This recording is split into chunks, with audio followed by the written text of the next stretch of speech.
Hi, everyone.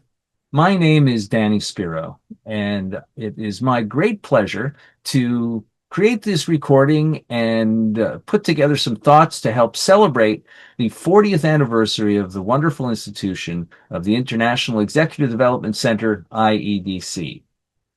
Now, I am a professor of practice of accounting at the S.C. Johnson Graduate School of Management at Cornell University in Ithaca, New York. I first joined Cornell in 2004, and I've had various administrative roles, associate dean of executive education. I left Cornell for a little while to serve as dean of the Jack Welch Management Institute and also the dean of the School of Professional Studies at Marist University in Poughkeepsie, New York, and then returned to Cornell in 2020, where I've been focused on being in the classroom and teaching financial management courses in various programs at both the graduate and undergraduate level. That's a little bit about me, and I think that what I'd love to be able to share with you is my connection with IEDC. So early in my career, I had a chance to be introduced to Danica. This was in 1997. And the school was, as we know, had just celebrated its 10th anniversary. And Danica was very keen to try and identify good candidates in the faculty in North America and Western Europe to help the school with teaching and program growth. Now, my first opportunity to teach at the school was in the general management program, which I'm happy to just add, I'm still teaching in. So my module in the GMP was called Accounting and Control, and originally, and today it's called Measuring Organizational Performance.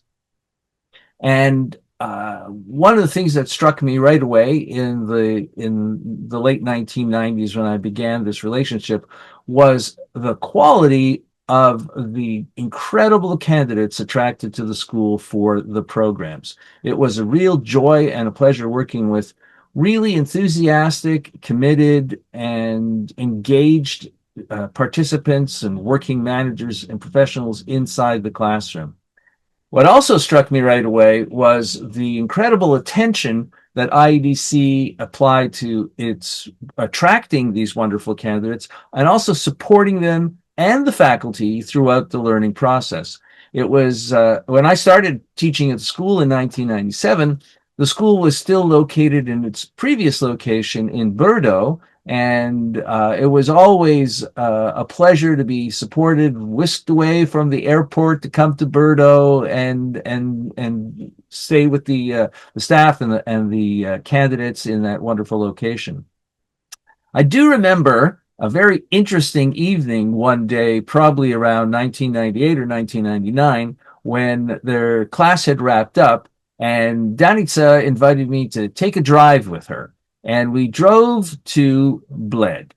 And along the way, Danica was explaining to me her plans to build a location for the school and to continue its growth and to create the perfect environment, a wonderful environment for really learning about leading organizations.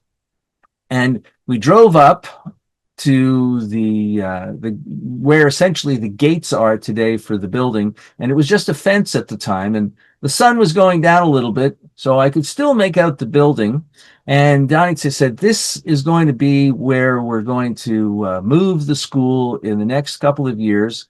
And she pointed to the hotel building, which was still at the spot, and explained that the plans at that time were to renovate that building. In fact, at the time, that was the requirement in order to occupy that building. Now, the building had not been occupied for decades. The area was fenced off, and even in the dusk, I could tell the school had its work cut out for it to renovate that building. And Danica pointed out that at the time, that was a requirement.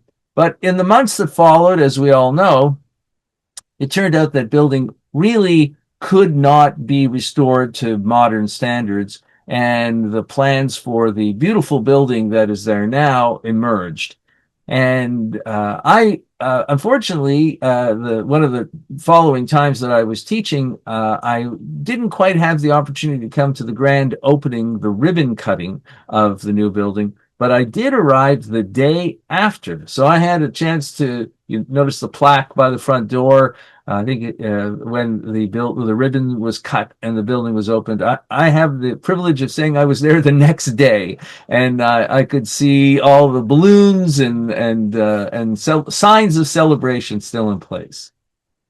Well, in the as I record this, I can say that my connection with IEDC now goes back 29 years. So that's really the most central part, certainly the part with the greatest continuity in my career is my association with IEDC and Danica and all the wonderful participants and incredible staff at the school. Uh, the the opportunity to continue to work with the school and continue in its beautiful location with its incredible participants and wonderful staff is something I'm certainly looking forward to as my in the future of my career as well. Well, let me wrap up or move to the next section of this recording. As part of the celebration of the 40th anniversary, where those of us who teach at the school, and I teach not only in the general management program, but starting about a dozen years ago or 15 years ago, I also began teaching in the accounting and control course in the MBA program. And I still teach in both those programs today. So one of the questions that was put to us, those of us who are creating these recordings here in 2026, is to talk about future trends and some of the things that are facing managers today. Well, in 2026, any topic that would meet that request would unavoidably touch upon artificial intelligence or AI or generative AI. So let me offer a few observations about how I believe that will affect, and as we move forward, the financial management activities of practicing managers and organizational leaders. So I'm primarily talking about the decision-making role that organizational leaders have. Now, obviously, people find themselves or gravitate to or are elevated into decision-making roles from various backgrounds. Often it's a technical role. Perhaps the entry point for someone's career came from engineering or computer science, and that person successfully moved through different levels of management into a leadership role. Other times, perhaps it's more perhaps from a marketing role that led to someone to be in a senior leadership role. But for most people in senior leadership roles, for most people responsible for the important decision making, are not coming from a financial management role. They may have picked up financial management concepts and tools and techniques along the way. They certainly have worked closely with financial managers in their organization to support their analysis and decision making. Now, one thing that was true before the now ubiquitous and growing use of artificial intelligence is ultimately, if you have the responsibility to be a decision maker, even though you're counting on the expertise of people on your team, people supporting you with specialized skills to collect and contribute data and contribute to your analysis, if you are responsible for leading that decision making, you have to be confident that you understand all of the relevant information that goes into that decision. And that includes the financial analysis. So to put this another way, senior decision makers, leaders, and organizations cannot delegate the financial analysis of their decisions to another party.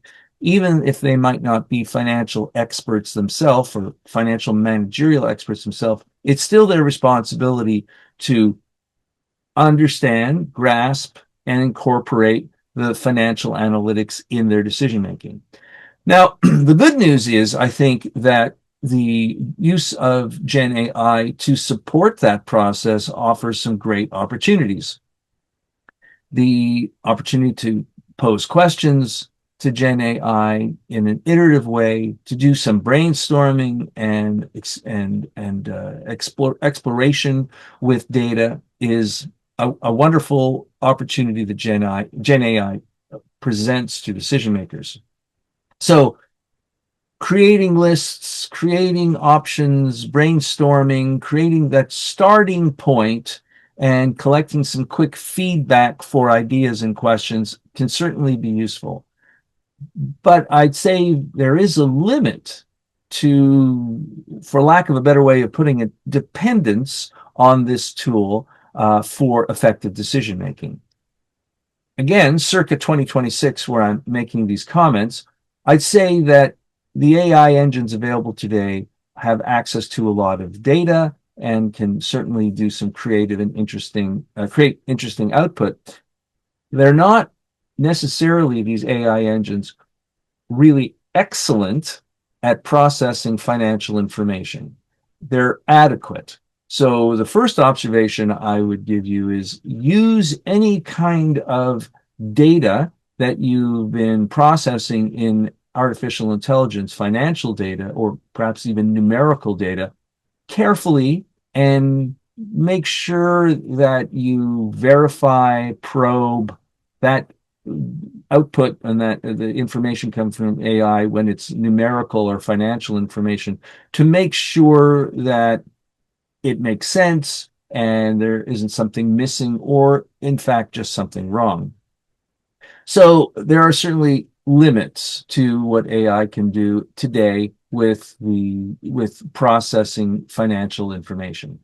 I think that the more to come back sort of full circle to what I suggested as a future trend that would be based on the level of today's technology, where the benefits lie is initially in your analysis leading to this decision making, the brainstorming and idea creation that AI can offer. But at the end of the day, if you're responsible for the decisions that you make, then you have to be very confident in your processing and analysis of the data that you're using to make that decision. You can't delegate it to another person or to software. Well, I hope that's helpful, and I hope that my earlier comments were something that encouraged you to celebrate the 40th anniversary of IEDC, as I am doing. And here today in February of 2026, I haven't yet been able to see Danica face to face, but I'm looking forward to going to Bled and to teach in the general management program this spring, and to be able to offer my sincere congratulations to Danica and all the incredible staff at the IEDC who have helped create many of your experiences at the school and mine as well. So on that note, let me say thank you very much for watching this video, and I hope that our paths cross one day. In particular, I hope our paths cross one day at the IEDC in Bled. Thanks, everyone, and bye-bye.